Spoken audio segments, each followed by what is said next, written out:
Jerry Mallory here for SB Nation and PrideDetroit.com. Today we're going to be talking about our fearless leader, Jim Schwartz. Congratulations to him. He's made it to his second contract. We're going to look at not only him, but his head coaching class of 2009. Believe it or not, there were 11 new head coaches in that year, and many of them not only did not make it to contract number 2, they didn't make it all the way through contract number 1.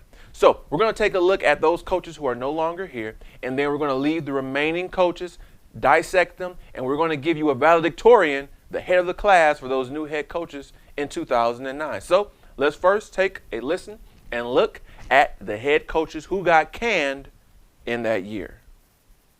Jim Caldwell was the beneficiary of having one of the greatest football players of all time as his quarterback. He did not play last year.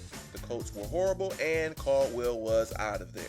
Jim Mora Jr. couldn't get the job done in Seattle, couldn't even come up with an iconic catchphrase like his father did. He got fired. Next up was Eric Mangini, who was supposed to be the man genius. Surprise, surprise, he couldn't get the job done in Cleveland, but who really can? Josh McDaniels spent a lot of time making these types of faces at the press conference because he had a lot of goof-ups. He got fired, no longer there. Ty Haley, this is a classic story of a guy who's maybe better suited as a coordinator. He had a little bit of success in Kansas City, but not enough to keep his job. Now, Mr. Cable, I'm a little scared of him. I've heard some of the stories of him manhandling his players, so I'm not going to say anything bad about him. We'll just say he's no longer coaching the Oakland Raiders. Raheem Morris surprised me. Seemed like a young upstart coach, but sometimes it's better to be a head coach instead of a friend, so he got the boot in Tampa Bay. Steve Spagnuolo, well, he was better than Jim Schwartz at least one thing, shaking hands of opposing coaches, specifically when their name is Harbaugh, but he wasn't better than Jim Schwartz at coaching. If he was, he probably would still be there. Now, Mike Singletary, remember his whole thing, can't coach him, can't win with him. He forgot to mention one thing he also couldn't do, be an effective head coach. He got the boot. Apparently, according to this picture though, maybe he was decent at synchronized dancing with his players. I mean, that's a staggering number. There were 11 new head coaches that year. 9 of them have been fired already. It's just been 3 years. So that leads us down to the 2 candidates. Who is the head of the class? Who's the valedictorian for 2009? Well, let's take a look at the 2 candidates. So with 11 coaches hired in 2009, you would think at least 5, maybe 6 would still be active as head coaches, but that's not the case.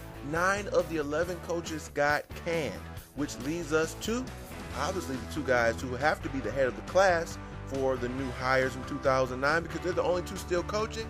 It's the New York Jets, Rex Ryan, and our very own Detroit Lions, Jim Schwartz. Now, this is a tough decision. On one hand, you have Rex Ryan, and to his credit, he has had more success for his team in terms of how far they've gone. He went to 2 straight AFC championships, so he's had more success as a coach with his team. But if you look at Jim Schwartz, he has steadily improved each and every year, whereas Rex Ryan got worse last year. Jim Schwartz took a team that was 0-16, so he no doubt had fewer players to work with. They went from 2 wins to 6 to 10, making the playoffs. And so it seems as though although Rex Ryan has had more success, he's gone farther, he may have gone farther too, I don't know. He has seemed to have a better team, more to work with. So Jim Schwartz is kind of trending up, whereas Rex Ryan, maybe his spiel is getting old. Is he plateauing or going down? Some will say that he is. So the vote is in. Maybe I'm biased, but congratulations to Jim Schwartz. He is the head of the class. He is the valedictorian for the 2009 new head coach class.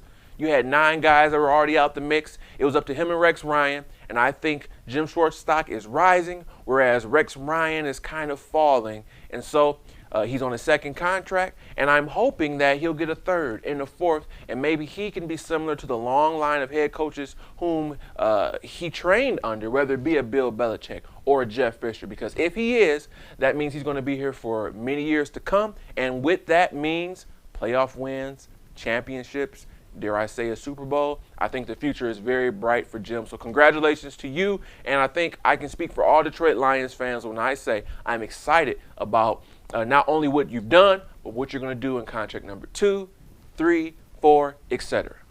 Well, guys, now it's time for you to leave your comments. Give me your best Jim Schwartz moment. Maybe you don't like him. Maybe you think he's not the guy to take us over the hump. Maybe you like Rex Ryan better. Just leave your comments as a whole about those head coaches. Maybe some fond memories of some of the other guys that aren't here anymore, etc., etc. Until next time, I want to thank each and every one of you for watching. As always, this has been Jerry Mallory for SB Nation and PrivateDetroit.com.